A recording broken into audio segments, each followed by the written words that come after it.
You know what? The Chicago Bears have a forgotten player, and he's still turning heads. He's impressing everyone. And for our collective sanity here, apparent lost season, right? We've got to look for bright spots. And there's a guy on the defense that checks some boxes, right? Consistent performance, low cost, just the it factor. And from the Vikings game in particular, I'm talking about Demarcus Walker.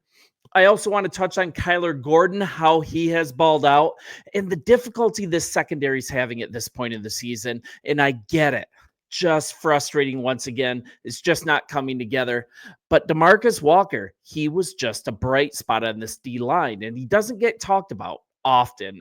Several key plays at the right times. Stats don't tell the whole story, but the guy had 5 tackles, 1 tackle for a loss, 1 sack, 2 quarterback hits. But on top of that, Jonathan Owens, he gets a press for his forced fumble and recovery. That's great. But it was Walker that stuffed running back Aaron Jones, held him up, allowed Owens to make this play just all over the field. And that's now 3.5 sacks so far this season. And that's significant because he's already at the sack total that he had all of last year. So, I mean, as a content creator, I totally get a few things. It's everywhere. You can go elsewhere to hear all about all this. We're out of the playoffs. Coach needs to be gone, most definitely. GM might even be on the hot seat, but we're in an evaluative period. It's time to see who's going to continue to ball out during this time, who's going to be a big part of this team next year. And I just really like the fire Walker brings, and the price is right. He signed a 3-year, $21 million contract with the Bears. That includes $2 million in signing bonus, $15.6 million guaranteed, and an average annual salary of $7 million. So he's also versatile. He can bounce inside or out. Just a nice, affordable piece. And kind of looking at when we got him, right? He was expected to be a rotational player who can make plays up and down the line. Like I said, he can play outside or inside. But he's turning into a legit player, plays nearly every down for the team now. And when the team signed him, his career high in snaps was 426. And the highest rate of snaps in a season he played was 51.6. Last year, he played in 66% of the Bears' snaps, 713 overall. So that was an uptick. But this year, he's now up to 80% of the defensive snaps. And at this pace, you got a guy that's going to set his career high in snaps by week 15, but he's been better than ever while playing the most he ever has. A 16.8 pass rush win rate this year. I love that stat way more than the raw sacks of 3.5. 16.8 is an absolutely elite pass rush win rate, and it's not quite leading to sacks. He has 3.5, but you can see that he's forcing passers consistently out of the pocket or forcing them to throw early. And last year, his win rate was only 10.8. So this is a player that's continuing to ascend, a significant jump, especially seeing that he's getting a heavier workload. So, and also, he was signed because he was a solid run defender, and this is really important. Last year, he had a 6.2% run stop rate, an 8% missed tackle rate. But this year, now he's up to 8.3% in his stop rate, 5.9%, way lower missed tackle rate.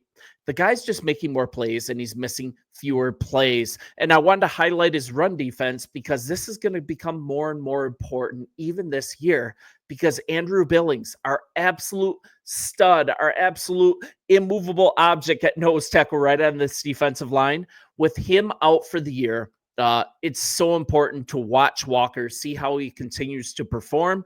And then if we can get Billings back next year, Walker could end up being a force on the other side. And then we also have players like Booker.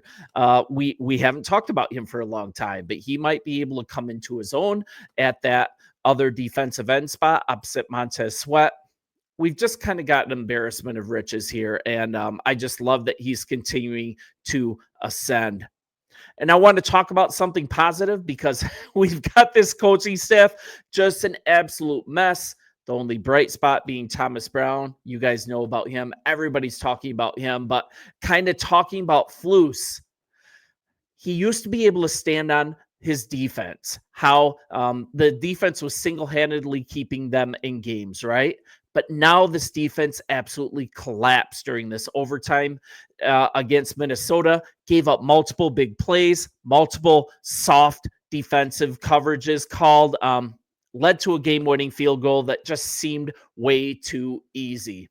So now we're to a point that this defense, it just wasn't good enough, spoiled another potential game-winning opportunity for Caleb Williams, who is showing that he is that guy. We should have won this game as well. That was an absolutely ridiculous comeback by our quarterback. Then you have Flus, indecision, sending the field goal unit out on a crucial fourth down. Then he pulled them back. Caleb super pressed for time. They end up running a play that they obviously weren't happy with. Big surprise, it didn't work. Just absolute confusion. This regime needs to end. So we're looking at his excellent coordinating skills. They seem to have vanished. The defense is giving up long touchdown drives in recent weeks.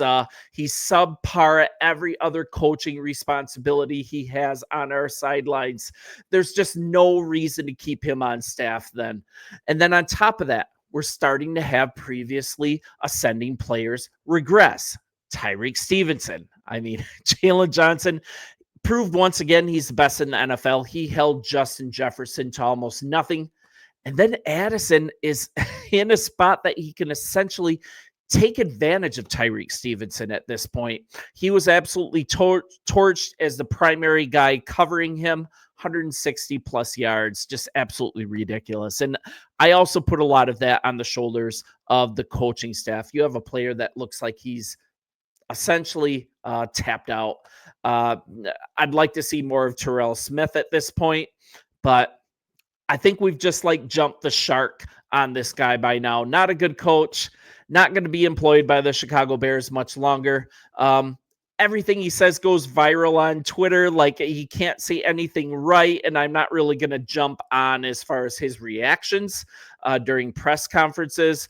But we're just in a situation that we have to start evaluating players. We have to identify players like, great, Montez Sweat, fantastic. Jalen Johnson, fantastic. We've got our 3-tech ascending. We've got Billings who's hurt, but these spots on the line are set. But it's time to start highlighting some of these bit players, some of these guys that are chipping in, some of these guys that are balling out as well, because we have a roster to shake out coming into the offseason. We have to get rid of the chaff. I want to keep an eye on players, even though this team is on a downslide, even though the coaching staff is soon going to be gone. I'm looking for these players that are balling out anyways, players that are ascending, and Demarcus Walker is looking to have the best year of his career here at Hallis Hall, and I think it's important to recognize that. So you guys let me know. Lots of doom and gloom right now, lots of stuff to criticize, and I'm totally not downplaying those things. Those things are real things. But Demarcus Walker is having a career year. And let's talk about some of the positive things so we don't go insane as fans. Let's stay engaged. I think we're going to be competitive on Thanksgiving. Let's see what happens. And bear down, I'll be talking to you before now and then. See ya.